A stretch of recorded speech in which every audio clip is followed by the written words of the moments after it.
Emma Turner was only 11 years old when her ordinary walk home from school turned into a nightmare, and within hours, her name and the face of a dark SUV would grip the town of Brookvale in fear. The day everything changed for the town of Brookvale began without any warning. It was early spring, the kind of afternoon when the air still held a bit of chill, but the sun was bright enough to make kids forget about jackets. The streets were calm, filled with the usual sounds of ordinary life. A dog barked at passing cars. A delivery truck rumbled down Main Street. In the Turner household, Emma's mother was setting out a plate of cookies, expecting her daughter to come home as she always did, a little tired from school but eager to talk about her day. Emma, only 11 years old, was the kind of girl everyone noticed. Not because she tried to stand out, but because she carried herself with a quiet confidence unusual for her age. She was responsible, never late, and always followed the same route home from school, a straight line of 3 blocks, past the corner store, then down the tree-lined street where her family lived. That day, she walked the same path she always did, her backpack slung over one shoulder, her sneakers scuffing against the pavement as she hummed a tune under her breath. She waved to Mrs. Klein, the elderly woman who tended roses in her front yard. She stopped briefly to pet a neighbor's cat, then continued on her way. Nothing seemed unusual, and no one noticed the dark SUV that had parked just a little too far back from the road, its windows tinted, its engine idling quietly. The SUV had been seen earlier that week by other residents, but no one thought much of it. Brookvale was the sort of place where people left doors unlocked and kids played outside until the streetlights flickered on. Suspicion wasn't part of the culture, strangers didn't feel threatening, and cars parked on side streets didn't raise alarms. That sense of safety was about to be shattered in a matter of minutes. Emma crossed the last intersection before her house. Her home was less than 200 yards away, the red shutters visible at the end of the street. At that very moment, the SUV's door opened, and what happened next unfolded so quickly that not a single person nearby could intervene. A hand grabbed her, pulling her inside the vehicle. Her backpack slipped from her shoulder and landed roughly on the curb, one of the straps tearing. In less than 30 seconds, the SUV sped away, leaving behind nothing but a trail of tire marks and a silence so heavy that it seemed to swallow the entire block. When Emma didn't arrive home, her mother thought maybe she had stopped to talk with a friend. 10 minutes later, she checked with neighbors. 20 minutes later, panic began to set in. By the time the backpack was found in the ditch on the edge of the street, the reality could no longer be ignored. The safe, quiet routine that had defined Emma's life had been broken in the most violent and unexpected way. By the time the sun had dipped behind the houses of Brookvale, the neighborhood was no longer peaceful. What had started as a mother's worrying quickly grew into a full-scale search. Police cars lined the street where Emma's backpack had been discovered, their flashing lights washing over the trees and houses. Neighbors stepped out onto porches, whispering to one another in disbelief. It seemed impossible that a child could disappear in broad daylight on a familiar street, but the evidence lay in the dirt at the edge of the sidewalk, a ripped backpack strap and a single sneaker scuff that veered off the pavement. Officers taped off the area, crouching down with flashlights to collect anything that might explain what had happened. Inside the Turner home, the atmosphere had shifted from routine to panic. Officers spoke with Emma's mother in hushed voices while volunteers began spreading out across the nearby blocks. Some searched the park where kids usually played after school, while others checked alleys, playgrounds, and open garages.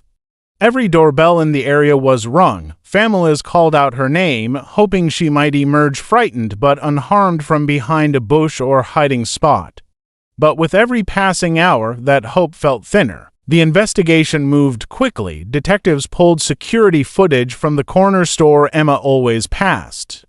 Grainy images showed her walking by at 3:17 p.m., backpack bouncing against her side, her small frame clearly visible. Just minutes later, another camera captured a dark SUV turning onto the same street. The vehicle's license plate was smeared with mud, making it unreadable. Investigators froze the frame and studied the driver's outline, but the blurry figure offered no answers. The vehicle itself became their only lead. By late evening, news of Emma's disappearance spread through the town like wildfire.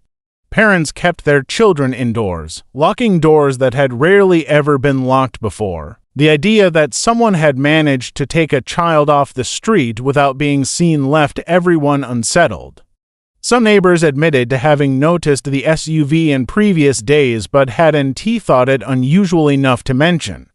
That detail now weighed heavily on them, a reminder of how easily danger can hide in plain sight. Detectives worked through the night, piecing together a timeline. They interviewed delivery drivers, reviewed highway toll cameras, and traced every vehicle that matched the SUV's description, yet the roadblocks were frustrating. The suspect had chosen the timing well. Rush hour traffic had blurred many license plate cameras, and several witnesses disagreed about the SUV's exact color. Some said it was black, others insisted it was dark green or even blue. The uncertainty slowed everything down, and with each delay came the terrifying thought of how far the kidnapper could have already traveled. As darkness deepened, the search widened beyond Brookvale. Police issued an Amber Alert broadcasting Emma's description and the SUV sighting across the state. Radios buzzed with updates. Patrol cars from neighboring towns joined the hunt, scanning highways and rest stops. Volunteers gathered at the community center to hand out flyers. Despite the flood of activity, the night passed without a breakthrough. By dawn, exhaustion set in for everyone involved, but the urgency never lessened. A child was missing, and the silence of the empty streets seemed to echo that fact louder than any siren. The third day began with the same heavy atmosphere that had settled over Brookvale since Emma vanished, but this time there was something different. Just as officers were beginning to worry that their lead had gone cold, a call came through from a small-town gas station clerk nearly 40 miles away. The man described a nervous customer who had stopped during the early morning hours, a man who wasn't from the area. He had been driving a dark SUV and was accompanied by a young girl who looked pale and frightened. She didn't speak, and the man handled the entire transaction while glancing over his shoulder again and again. The description matched Emma closely, down to the school shoes she had been wearing when she disappeared. The tip electrified the investigation. Police quickly swarmed the rural highway where the station was located, hoping to pick up the trail. Dash cameras and toll booths along the route were checked within minutes, and soon enough, one caught the SUV speeding past just after sunrise. The blurry shape of a child in the passenger seat was visible, and that was enough to confirm what everyone feared but desperately hoped to prove: Emma was still with her captor. Unmarked vehicles were dispatched to follow, keeping their distance to avoid alerting the driver. For a while, it seemed as though the suspect was unaware. He kept to the highway, blending in with other morning commuters. The plan was to quietly track him until a safe opportunity appeared to stop the vehicle without putting Emma in danger. But patience quickly turned to chaos when the suspect noticed what he believed to be a police cruiser in his rearview mirror.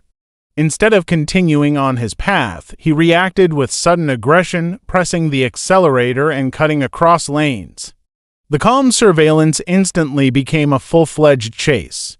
Officers radioed for backup as the SUV picked up speed, weaving dangerously between cars. Drivers on the highway pulled to the side as sirens filled the air. Helicopters were dispatched from the nearest city, tracking the SUV's wild maneuvers from above. The suspect pushed harder on the gas, as if convinced that outrunning the police was his only option. The farther he drove, the more reckless he became, swerving dangerously close to guardrails and forcing other vehicles off the road. For investigators, the priority was not only capturing the kidnapper but ensuring Emma's safety inside the vehicle. The fear was that a crash or sudden violence could put her life at risk.